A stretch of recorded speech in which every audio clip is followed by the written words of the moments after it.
Bom dia, boa tarde e boa noite. Está começando mais um Cine Tavão e eu sou o Tavão Trevosão. Sim, mais um vídeo de Halloween aqui no canal. Hoje para indicar filmes trevosos para ver no Halloween. Então, sejam bem-vindos ao Cine Tavão e bora pro vídeo.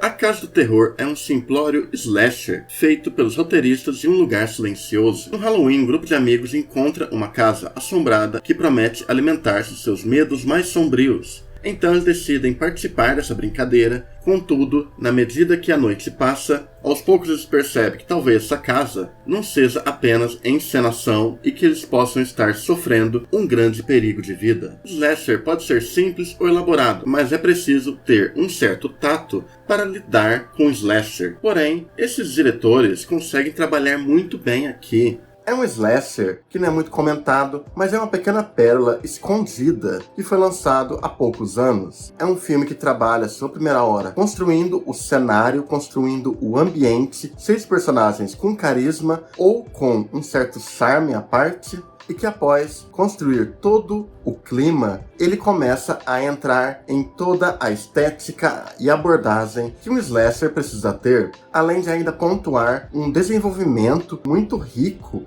na protagonista, tornando ela uma final girl que dá muito gosto de torcer. Beetlejuice é um dos filmes mais populares de Tim Burton. Na trama, depois de morrerem em um acidente de carro, Barbara e Adam Maitland se encontram presos assombrando sua antiga casa. Quando uma nova família e sua filha adolescente Lydia mudam para a residência, o casal de fantasma tenta, sem muito sucesso, assustar os novos moradores. Aos poucos, eles desenvolvem uma amizade com a jovem Lydia, e conforme eles ficam sem opções, eles decidem invocar a entidade Beetlejuice para conseguir expulsar essas pessoas completamente irritantes de sua casa. Porém, talvez Beetlejuice pode ser um perigo até mesmo para eles. Beetlejuice é um filme que deixou Tim Burton muito famoso. É uma comédia mórbida estrelada por Michael Keaton e Winona Ryder, que é fantástica. É um desses filmes que tem uma escala visivelmente pequena pelo padrão da história, mas tem momentos ao longo dele que evocam uma certa grandiosidade. E são esses pequenos momentos que elevam ainda mais esse pequeno conto de comédia. E aos poucos também criam relações emocionais bem interessantes entre eles, ainda que o filme siga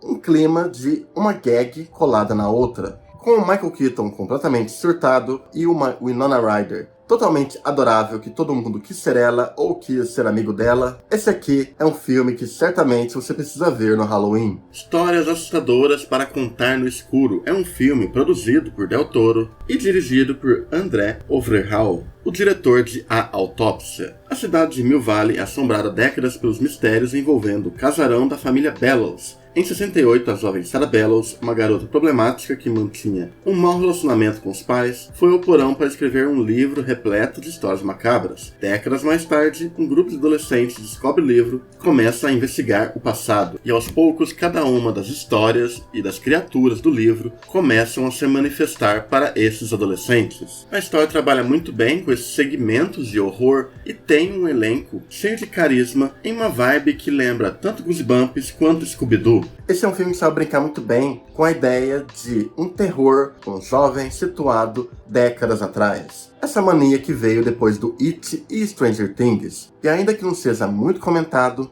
eu acho esse aqui um pequeno tesouro lapidado que você precisa conferir. É uma história onde a gente vê diversas sequências de monstros diferentes e que se conectam em uma narrativa entre esses jovens. Ele não tem um horror tão gráfico, ele trabalha muito através da sugestão e do visual macabro, e ele também opta por dispensar qualquer tipo de efeitos digitais pesados, trabalhando muito mais com efeitos práticos, se apoiando muito também em um ótimo trabalho de design de produção, cenários. O filme ainda brinca com alguns comentários sociais bem relevantes e deixou uma ponta bem interessante para o futuro. Se você é fã de monstros e gosta de ver terror protagonizado por jovens, eu acho que isso aqui é uma ótima pedida. Caldeirão Mágico.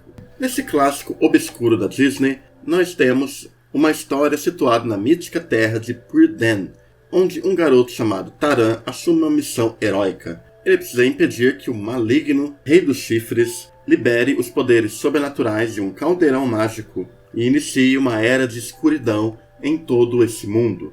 Para isso, ele precisará da ajuda da bela princesa Eloin e de Gurdi, um velho bardo e um porquinho clarividente. O filme muitas vezes parece um Oilo das Trevas, uma história de fantasia, RPG, que trabalha muito bem numa construção de ambiente nesse tom de fantasia sombria. É um clássico um tanto subestimado da Disney. Ele é um dos filmes que quase faliram o departamento de animação, mas acredito que ele tem muito mais mérito do que falhas. Esse filme me aterrorizou muito quando era criança. Ele talvez não tenha protagonistas com tanto charme quanto outros da Disney, porém, ele compensa tudo isso em uma energia e um senso de aventura de RPG incrível. Ele parece muito um Willow das Trevas, cheio de pequenas quests aqui e ali que vão levar à salvação desse mundo. E no decorrer da história, brinca muito bem com o gênero da fantasia, mesclando ela várias vezes com o horror, principalmente em seu clímax. Annabelle 3, De Volta para Casa, é mais um projeto do universo Invocação do Mal, que tem seus altos e baixos, mas aqui, graças a Gary Dauberman, encontram uma forma interessante de usar desse universo. Na trama, Ed e Lorraine Warren deixam sua casa durante o final de semana.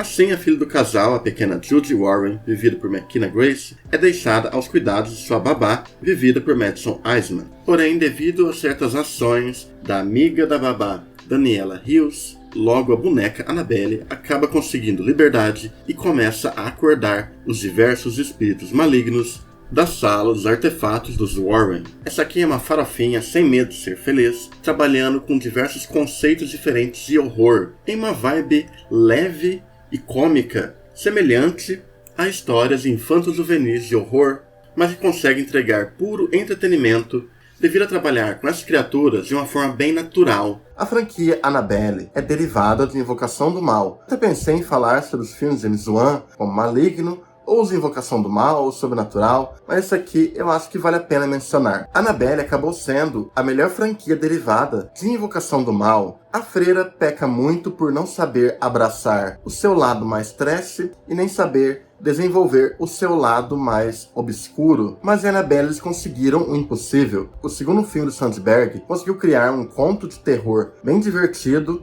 e bem ambicioso, mas eu acho que a experiência que o James Wan traz, aquela mistura melodrama, comédia, horror e uma certa dimensão aventuresca, eu acho que se encontra muito aqui no terceiro Annabelle. Até certa parte da história, ele parece muito uma comédia. Para essa versão juvenil de Invocação do Mal, o filme a princípio cria um ambiente bem seguro para o telespectador, criando falsos sustos e fazendo-se rir de diversas interações entre os personagens, até o momento onde as coisas começam a dar muito errado. E de repente tem diversas criaturas à solta pela casa, com esses jovens tendo que confrontar de alguma maneira tudo isso, virando um certo show de uma farofa juvenil muito divertida, empolgante e que assusta e dá muito medo. Muito devido ao trabalho do elenco aqui. As três atrizes trabalham muito bem, principalmente McKenna Grace, que é uma das melhores atrizes jovens atuais. Ela se destaca muito do início ao final do filme, criando diferentes ambientes de terror, onde o diretor vai brincando de diversos gêneros, usando de uma premissa muito simples para desenvolver muita comédia e horror, e que ainda consegue terminar com uma batida emocional bem forte na conclusão do filme. Pode não ser sólido e nem ter a técnica que James Wan tem nos outros filmes, porém consegue cumprir com o fator de empolgação e diversão que aqueles filmes tinham e que os derivados falham em ter. Muito obrigado por terem visto mais esse vídeo do canal, espero que tenham gostado das indicações, espero que assistam ou que tenham gostado do vídeo, né? E a gente fica por aqui. Até mais, hein? Falou!